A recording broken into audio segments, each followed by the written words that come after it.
Okay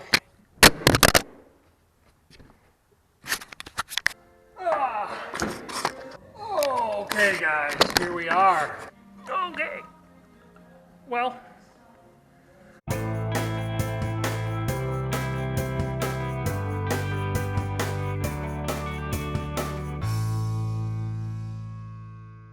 All right, hey everybody, RV Enthusiast here. Nice seeing you again. Hey, it is a beautiful day here in Oregon. Gonna reach into the 90s.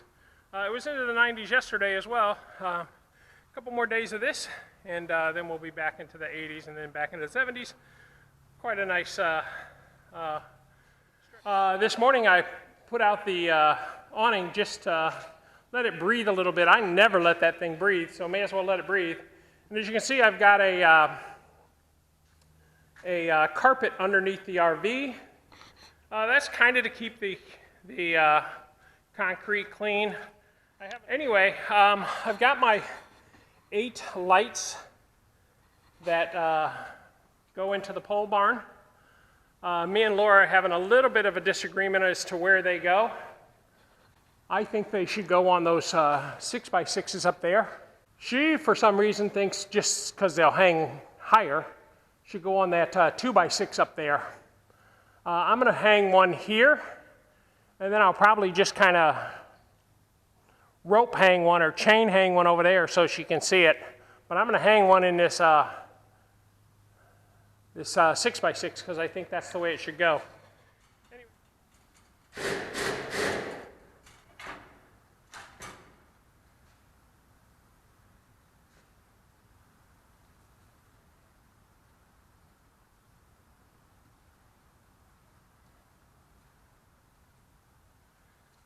It's easily 20 degrees warmer up there. It's 90 up there compared to 70 here.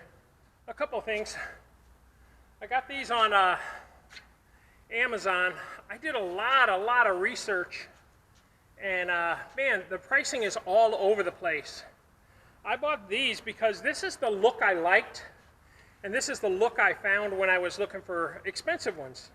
And then there were some less expensive ones that had brackets, and I didn't like those near as well because this part, which is the transformer and all that, is separated from the light, so the heat doesn't build up as much. And then the heat that this has dissipates through this aluminum. So this was as good, I think, as I could find.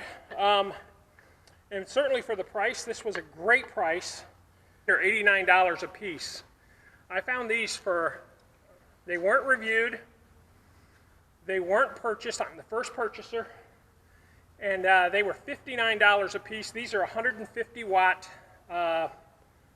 LEDs. There's 283 LEDs on here, I think, or something like that. I've tested as soon as I got them. I took them each one out of the box, put wires on these and tested that they did turn on. They did turn on, so I know they at least work.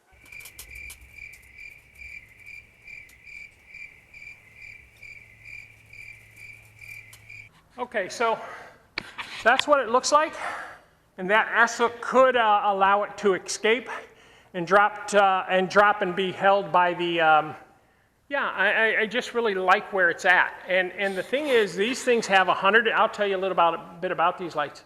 They have a 120 degree angle of light, so the light will come over this way and it'll come over this way.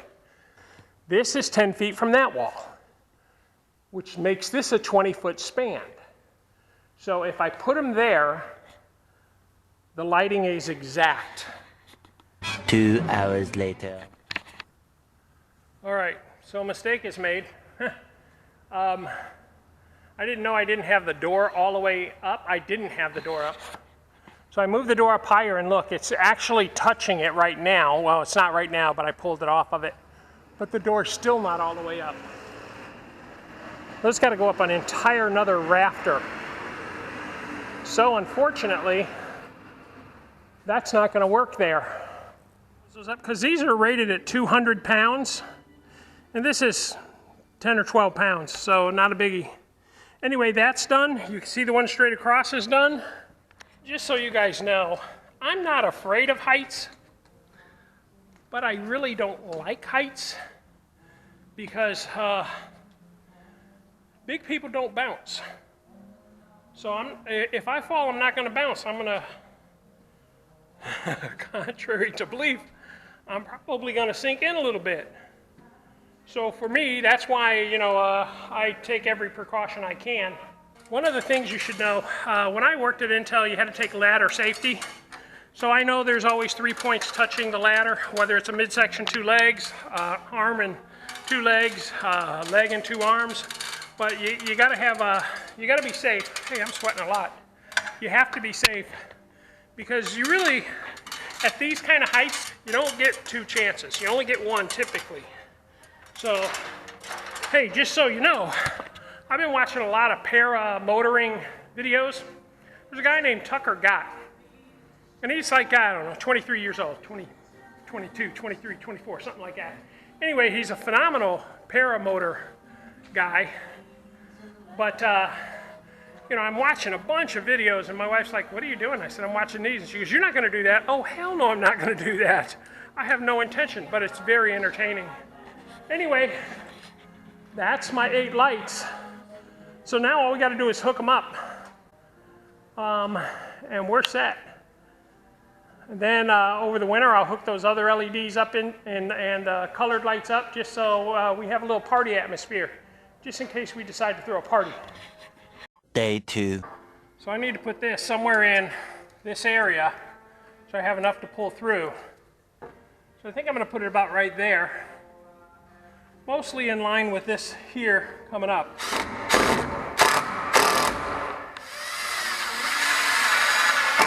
These are 1¼ inch screws, plenty there. And all we're using this for on these bare cables is to stop any chafing that would occur from this hole. We don't want to chafe the plastic wire over years to cause an issue. Putting these connectors in place. On my next one, I'll probably put the connectors in ahead of schedule. This is just a pain in the butt. This isn't going to tighten this and hold this wire anyway, but I may as well tighten it up. And again, the wire's where it needs to be. I will cap that. Now we're going to bring in the MC cable.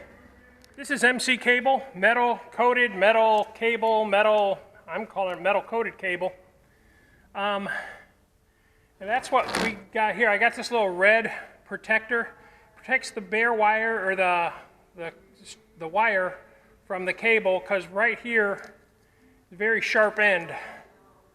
And we just want to protect that as best we can. And then it comes with a sheeted plastic over the top. So we'll just pull that plastic over the top. I've cut most of it. And now this is going to come right in here. Like so. We'll pull it in like so. I'll bend this over to hold it in place. And now I'll screw this down and lock that in place.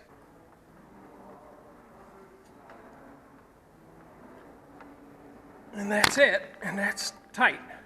Now I'm going to put a little question mark connector here to hold this in space as well so it can't accidentally back out. Like so. Now, hopefully you can see that. I think code on these from down there by the box is 1 foot. So I'm going to put one here, I'll put one on the other side, and then I'll just keep putting them on because, gosh, I got 200 of them, but I just want to make them nice. All right, now I've got to slice this back, cut these off, and I'll wire it up.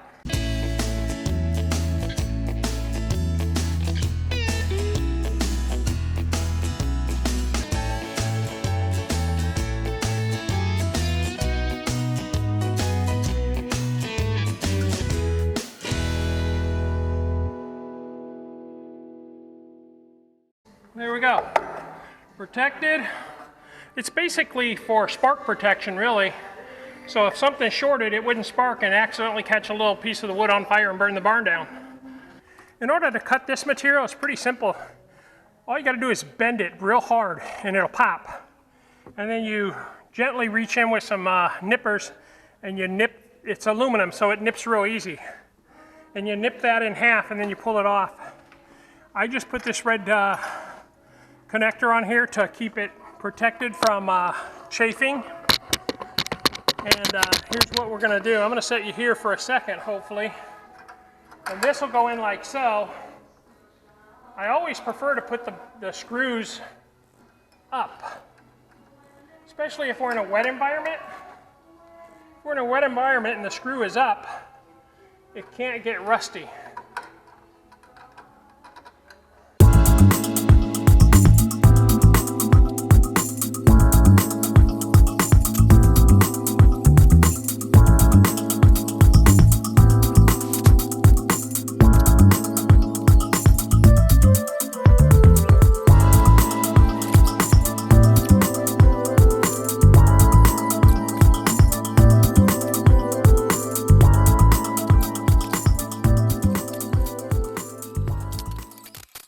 All right, hey everybody.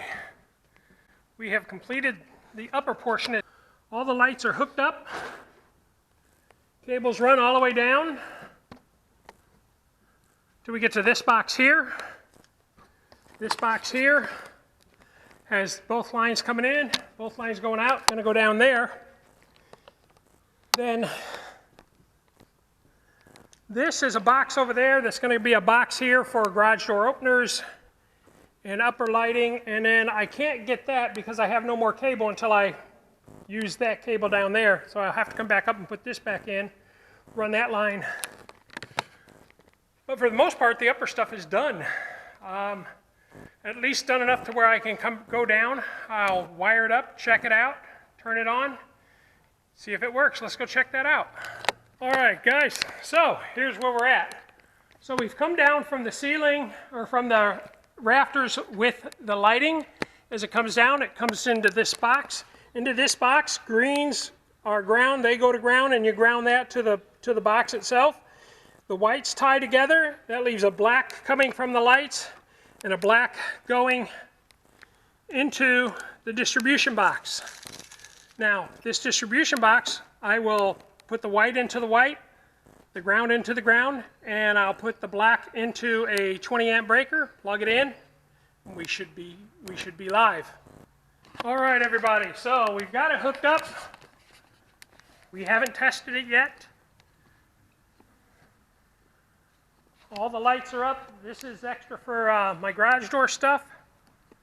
The holder I'm using is kind of falling apart. It's an old one, but I needed it to tie stuff together. Okay. So I've taken my white wire, took it to the white bus, took my ground wire, took it to the ground bus. Everything's done properly in here. All I have to do now is plug this in and see if it works. So hang on, I'm gonna plug it in, and then I'll flip the switch, and then we'll flip the switch over here. So hang on 1 second. All right, guys, so we're plugged in. We're gonna turn the main power back on, and as you can see, this is on, but this is off, so we'll flip that switch. Now this is on, which makes that live. This is now on, and I don't see nothing wrong yet. I'm going to flip this switch. Switch is flipped. Now, did I do everything right? I did. Look at that, man. You guys are seeing the light the first time just like me. That is so cool. I cannot wait to see it tonight. So guys, I'm not an electrician. I don't do that for a living at all. This is just kind of follow the directions, take your time, make sure you do it right. Make sure your greens go to greens, your whites go to whites, your blacks go to black.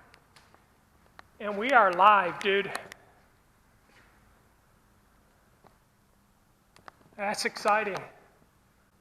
That is so exciting, man. All right. So now all I got to do is hook up that. I'm going to bring from here, I'm going to come over here. I'm going to bring it down and put a 20 amp outlet right here. So I have something on this side. I don't need 30 amp or 50 amp right now. I may get that in the future, but we'll see. Right now I'm just happy with the 20. Going to be happy with the 20 up above for the garage door openers slash party lights that are going up above. All right, guys. Hey, that'll conclude this one. Thanks for joining me. Appreciate your subscriptions. Well over 1,100 subscribers right now. I think this morning it was 1,110. I haven't put out a video in 2 weeks. I do have some that I'm working on, more than one. This was one of them. This is a long one. I do have a couple more that are works in progress. We'll see how they go, how that goes. All right, guys, again, thanks for joining me. Remember, full-time, part-time, anytime is a great time to RV. We'll catch you on the next episode. To like, share, and subscribe, click the logo to the left.